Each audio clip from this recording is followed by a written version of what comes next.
आप बहुत दुखी हैं, ये मैं नहीं कह रहा हूँ, ये कह रहा है वर्ल्ड हैप्पीनेस रिपोर्ट 2024, जिसने भारत को 143 देशों में 126वें स्थान पर लाके रख दिया है। नमस्कार दोस्तों, आज हम बात करेंगे कैसे दिन प्रतिदिन भारत की खुशियों में गिरावट आई है। क्या आपको ये सुनकर हैरानी नहीं हुई कि भारत, जो दुनिया की सबसे तेजी से बढ़ती हुई अर्थव्यवस्था में से एक है, जिसके आईटी सेक्टर से लेकर स्टार्टअप तक उछाल पर है, वहाँ के लोग इतने दुखी क्यों हैं? आइए इस सवाल का जवाब आज डेटा, तथ्यों और गहरे विश्लेषण के साथ ढूंढते हैं। सबसे पहले समझते हैं वर्ल्ड हैप्पीनेस रिपोर्ट को। ये रिपोर्ट यूएन की सस्टेनेबल डेवलपमेंट सॉल्यूशन नेटवर्क के द्वारा जारी की जाती है।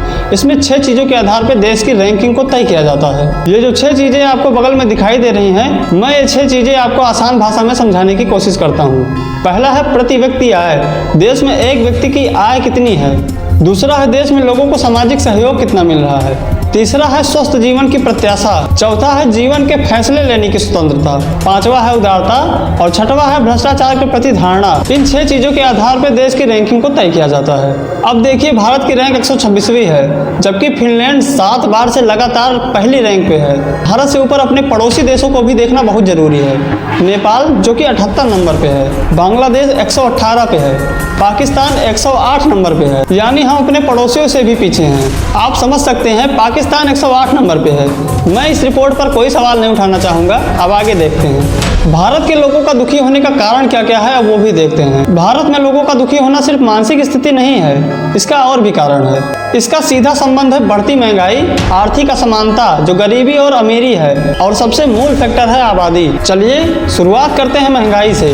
2020 में भारत की खुदरा महंगाई दर 6.2% थी, जो आरबीआई के टॉलरेंस लेवल से ज़्यादा थी। टॉलरेंस लेवल वो होता है, आरबीआई देश की महंगाई को मापने का एक रेंज प्रदान करती है। 2023 में यह कुछ कम होकर 5.7% तक रही, परंतु खाद्य पदार्थों की महंगाई आज भी 10% के ऊपर बनी है। दालें, सब्जियां और अनाज जैसी चीजें जिसका सीधा असर आम आदमी की थाली पर पड़ता है, लगातार महंगी होती जा रही हैं। उदाहरण के लिए बात करते हैं, 2020 में अरहर की दाल का रेट था लगभग 100 रुपए से 110 रुपए किलो, जो कि वही दाल 2024 में 160 से 180 रुपए किलो बिक रही है। टमाटर ने तो 2023 में 200 तक का आंकड़ा पार कर लिया था। भारत में 90% लोग असंगठित क्षेत्र में काम करते हैं, जहाँ की मासिक वेतन होती है 10,000 से 15,000 रुपए। अब आप सोचिए, जहाँ की महंगाई 10% से 15% हर साल बढ़ रही है, वहाँ के लोग कैसे गुजारा करेंगे। अब बात यह है कि अगर महंगाई 10 से 15% हर साल बढ़ रही है, तो जो लोग बिजनेस कर रहे हैं वो अगर अपनी चीज़ों की वैल्यू 7 से 8% नहीं बढ़ाएंगे, तब उनका गुजारा कैसे होगा। यही वजह है कि सिर्फ खाने पीने की चीज़ें ही नहीं, मकान का किराया, बिजली का बिल और स्कूल की फीस भी बढ़ रही है। दिन प्रतिदिन लोगों की खरीदने की क्षमता घट रही है और तनाव बढ़ता ही जा रहा है। यही वजह है कि कभी कभी लोग ये बात भी बोलते हैं कि जेब हल्की है परंतु दिल भारी है। दिल भारी नहीं है दोस्त, आपको दिल भारी करना पड़ेगा। अब बात करते हैं कि महंगाई बढ़ती क्यों है। सिर्फ पेट्रोल डीजल, देश का आयात निर्यात या फिर रूस और यूक्रेन का वार, ये रीजन नहीं है। रीजन जो सबसे प्रमुख है वो है देश की बढ़ती हुई जनसंख्या। अब आंकड़ों पर बात करते हैं। 2011 में भारत की जनसंख्या थी 121 करोड़, 2023 में यही बढ़कर 143 करोड़ हो गई। मतलब आप समझ सकते हैं, सिर्फ 12 साल में 22 करोड़ जनसंख्या बढ़ गई।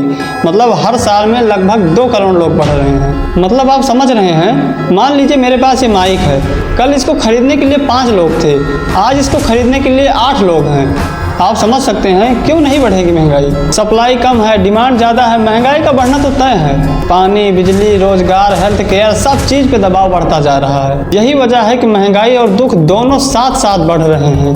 अब बात करते हैं, भारत हैप्पीनेस इंडेक्स में इतना पीछे क्यों है। क्योंकि जहां एक तरफ सपनों का भारत है, वहीं दूसरी तरफ हकीकत का भारत है। जहां लोगों की जेब खाली हो रही है, परिवार छोटा नहीं हो रहा है, नौकरी नहीं मिल रही है और सपोर्ट सिस्टम कमजोर हो गया है। जब तक महंगाई पर काबू नहीं पाया जाएगा, आबादी को नियंत्रण नहीं किया जाएगा, तब तक ये जो भारत की रैंक है 126वीं, इसका बदलना बहुत ही मुश्किल है। ये नीचे तो जा सकता है, परंतु ऊपर आने के चांस बहुत कम दिखाई देते हैं। और दुख सिर्फ इस बात का है कि ये सिर्फ आंकड़े नहीं है, ये आम आदमी का दर्द है दोस्तों। अगली बार जब आप अपने खर्चों और बढ़ती दिक्कतों से परेशान होंगे, तब याद कीजिएगा ये सिर्फ आपकी परेशानी नहीं है, ये पूरे देश की समस्या है। और अगर अब आपको लगे कि इस मुद्दे पर और बात होनी चाहिए, तब वीडियो को शेयर कीजिएगा और मुझे कमेंट करके जरूर बताइएगा।